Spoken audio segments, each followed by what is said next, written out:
Okay, in this video, I'm going to do a lot of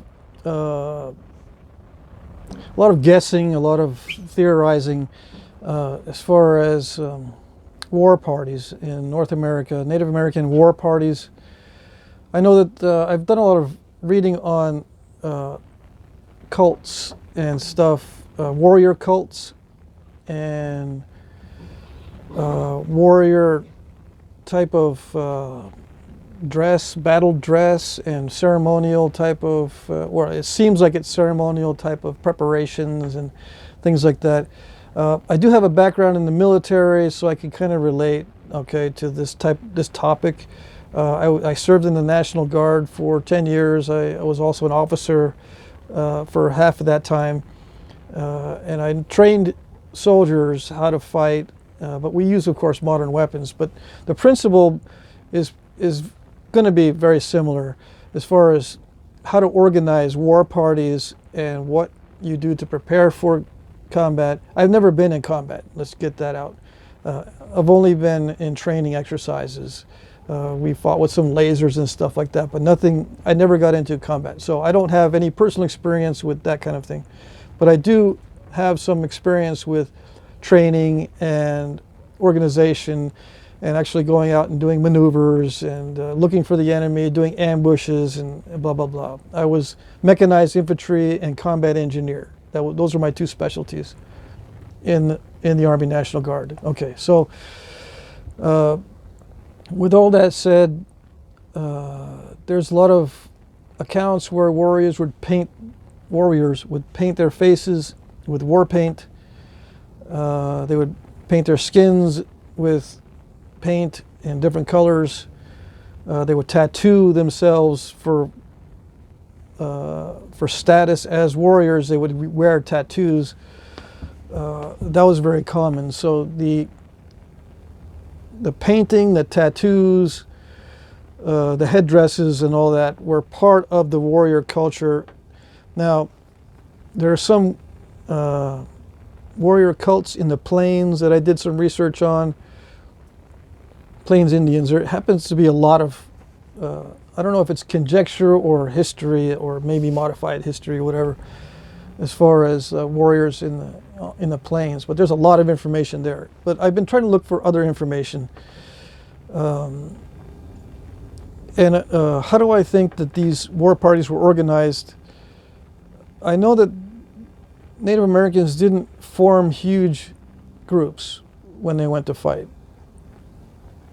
I've heard that war parties were relatively small. Not only because the populations were small, but because not everyone wanted to engage in that kind of thing. And it's, understandable. It's not something that you want to do as a lifestyle, obviously. But I suppose there were certain groups of men that would devote their lives to that sort of pursuit, and maybe they wanted to do it for advancement or to show their prowess so they could become chiefs and that sort of thing. It was about control, right? Now, how did they conduct battles and that kind of thing? I've read some accounts, especially in the Northeast. I've read a lot of accounts where the Native Americans would ally themselves with a certain colonial power, either French or English or some other group, to fight an enemy, to gain an advantage over an enemy. Because there was a lot of old rivalries between different tribes, and one of the tactics that the Europeans used was to become an ally with one tribe fighting against another, and they would do this, and they'd switch allegiances, and everyone would be over time basically wiping each other out through these different allegiances. It would seem that the small groups would be going after each other as a rule of thumb. And not entire populations would be engaged in warfare. I'm kind of stumbling here. I can't remember exactly where I read one account, but I'll look it up. I've got several accounts that I've been reading about that show disputes, and it was mainly land disputes between different tribes. That seems to be the biggest impetus for warfare, was control of land, okay, and hunting grounds. So now there's also accounts, I don't know if I want to get too much into this, but there's accounts of cannibalism with warriors engaging in cannibalism and cannibalizing their captives, taking slaves as prisoners, capturing people in revenge for losses in previous combats, feuds and vendettas, and all this kind of stuff is mixed into a lot of these accounts. So it wasn't just land that was motivating these warriors to fight each other. It was, trophies, past grievances. There's a lot of accounts where warriors would grow their hair in a certain way, and if they were killed in combat, the victor would take their hair, either a scalp or just the hair lock or whatever, as a trophy, and then wear the hair on their clothing as a sign of their victories. Okay.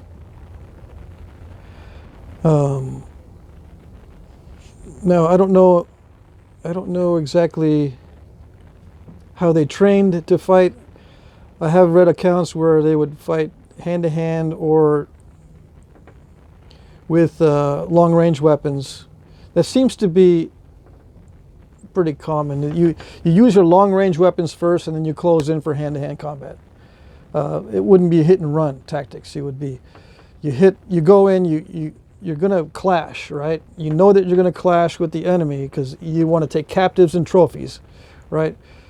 So you would throw your long distance weapons first at each other and then close in for combat. That's pretty much standard in all cultures, from ancient European or Native American. Okay, it's pretty common. Now, one thing that's kind of different in Native American culture and some of the cultures was counting coup, which was you would touch the enemy without killing the enemy. Okay, and without the enemy killing you, you would like get close enough to touch the enemy, but sneak away or escape harm doing that kind of thing. I don't know how common that was. It's an interesting thing to think about, and I know that was done. So yeah, that's another aspect of warrior culture. But in general, I think what they were doing is taking over land. Land disputes seems to be number one, and then number two was revenge for past disputes. I read one account where a mother was grieving for her son that had died in combat, and what the warriors did was they captured a man and brought him back to their tribe, right, as a replacement for her dead son. And if he was suitable, he could be an adopted son to her. And it turns out that he was suitable in this story that I was reading. So that was also done, capture to replace someone who died, which is unusual, but I think that did happen as well. And it was a reason to go into combat, to capture for various reasons. But this subject is not discussed in the literature very much. Again, I try to bring up topics that are not discussed very much, and this one is kind of taboo. Okay, there's also racial aspects between tribes, that they had long-standing animosity between different ethnic groups, I should say. And that's another reason to go to war. But overall, it was mainly land disputes, and perhaps, you know, by choice and perhaps not in some cases, especially when the Europeans moved in. A lot of Native Americans moved to new areas and fought against themselves for land, and then ended up fighting Europeans as well. And it was just a constant state of warfare for hundreds of years, like 300 or 400 years during the colonization of America. Okay, but I'll do more research into it because it is a topic I wanted to get into. I know I say that a lot, but I want to get into the warrior cultures themselves, the ceremonies, the initiation. You know, some tribes would initiate their warriors in certain ways, and we do have records of that. I think the sun dance is one of them, where they would pierce their skin with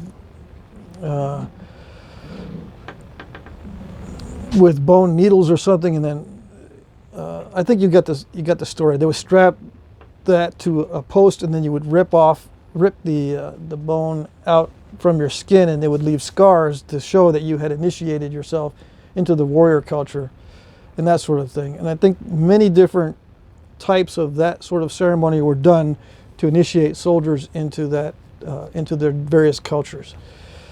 Okay.